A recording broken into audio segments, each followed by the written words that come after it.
আমি এত কথা জানি না, ওই ভাতের পাতিল অন্য মানুষের। হ্যাঁ,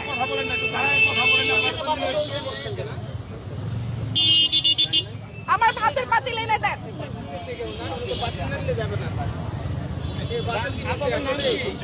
আমার নাম সোহানি।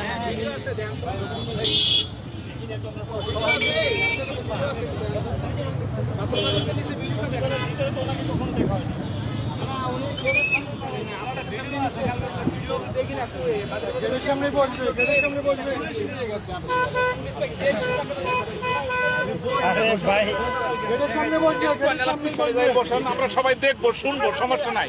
একটু পিছনে বসেন, গাড়ি ঘোড়া গুলো আটকে গেছে।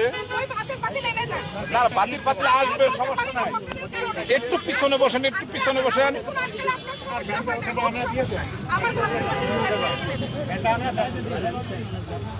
সারা ঢাকা শহরে যে হকাররা আমাদের ফুটপাত দখল করে রাখছে, ওগুলো দেখেন না?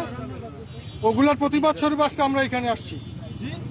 ওগুলোর প্রতিবাদ স্বরূপ সারা ঢাকা শহরে যে যত ফুটপাত আছে সব দখল করে রাখছে। আমরা হাঁটতে পারি না, আমরা চলতে পারি না, আমাদের বাচ্চারা হাঁটতে পারে না। সেটার প্রতিবাদ স্বরূপ আজকে আমরা সচিবালয়ের সামনে আসছি, যাতে আপনাদের দিমাগ খোলে।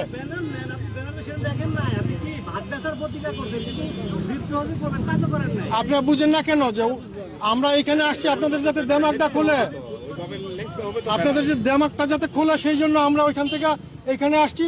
যে বিক্রি করলে, আপনাদের রাস্তা বন্ধ করলে, প্রতিবন্ধকতা করলে কি সমস্যা হয়, সেই সমস্যাটা বোঝানোর জন্য আমরা আজকে সচিবালয়ের সামনে আসছি। আপনারা তো বুঝেন না, কারণ আপনারা ফ্ল্যাগ উড়ায় উড়ায় চলেন, আপনাদের কোনো বাধা হয় না। আমরা হাঁটতে পারি না, আমরা চলতে পারি না।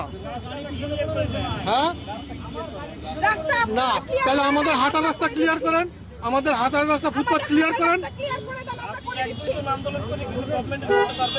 হ্যাঁ, আমি একজন সৎ কথা বলবো, আপনার আসেন না আসেন।